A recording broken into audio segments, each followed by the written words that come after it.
அடுத்தது வந்து கிட்ஸுக்கான நிறங்கள் வந்து அறிமுகப்படுத்துகிறோம் குழந்தைங்களுக்கு.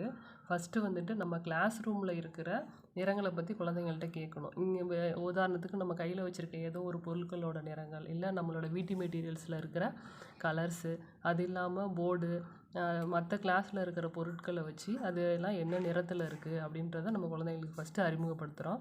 அதுக்கப்புறம் புக்கில் வந்துட்டு இங்கே இருக்கிற கலர்ஸ் எல்லாம் நம்ம குழந்தைங்களுக்கு சொல்லித்தரோம். இப்போ உதாரணத்துக்கு இது என்ன கலர், சிவப்பு கலர். இதை வந்து இங்கிலீஷ்லேயும் சொல்லித்தரணும். இங்கிலீஷில் என்ன சொல்லுவோம், ரெட் கலர்னு சொல்லுவோம் இல்லைங்களா. அந்த மாதிரி ஒவ்வொரு வண்ணங்களையும் தமிழ்லையும் ஆங்கிலத்துலேயும் நம்ம சொல்லித்தரணும்.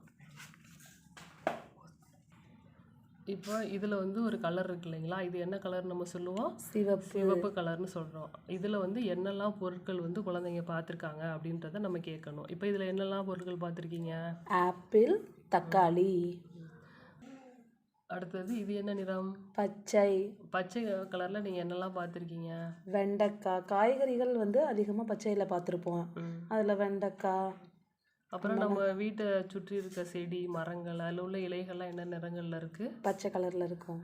அந்த அடுத்தது இது என்ன நிறம், ஆரஞ்சு. ஆரஞ்சு கலரில் நீங்கள் என்னெல்லாம் பார்த்துருக்கீங்க, ஆரஞ்சு பழம் பார்த்துருக்கோம், ஆரஞ்சு மிட்டாய், அப்புறம் இந்த கனகாமரம் பூவெல்லாம் இருக்குல்ல அதிலெல்லாம் கலர் கலராக இருக்கும். அடுத்தது இது என்ன நிறம்ப்பா, நீலம். நீல கலரில் என்னெல்லாம் பார்த்துருக்கீங்க, மேகம். அவளோட சட்டை நீல கலரில் இருக்குது. Very good. அடுத்தது இது என்ன நிறம்ப்பா, மஞ்சள். மஞ்சள் கலரில் என்னெல்லாம் பார்த்துருக்கீங்க, வாழைப்பழம், சூரியகாந்தி பூ, அன்னாசி பழம். இந்த மாதிரி நிறங்களை பற்றி குழந்தைங்கள்ட்ட நம்ம கேட்டுட்டு அந்த கலரில் அவங்க என்னெல்லாம் பார்த்துருக்காங்களோ அதையெல்லாம் கேட்டு நம்ம நிறங்களை வந்து இன்ட்ரடியூஸ் பண்ணணும். அது மட்டும் இல்லாமல் நம்மளோட ஷேஃப் கார்டில் வந்துட்டு கலர்ஸ் இருக்கு இல்லைங்களா, அதையெல்லாம் சொல்லித்தரணும். அப்புறம் பேசிக் கலர் எல்லாமே குழந்தைங்களுக்கு கண்டிப்பாக தெரியணும். அதை ஒரு ஆக்டிவிட்டி மாதிரி புக்லெட் ரெடி பண்ணியிருப்பாங்க இல்லைங்களா, அதில் வந்துட்டு நிறைய கலர்ஸ் வந்து அவங்கள அடிக்க சொல்லி ஆக்டிவிட்டி செய்ய வைக்கலாம்.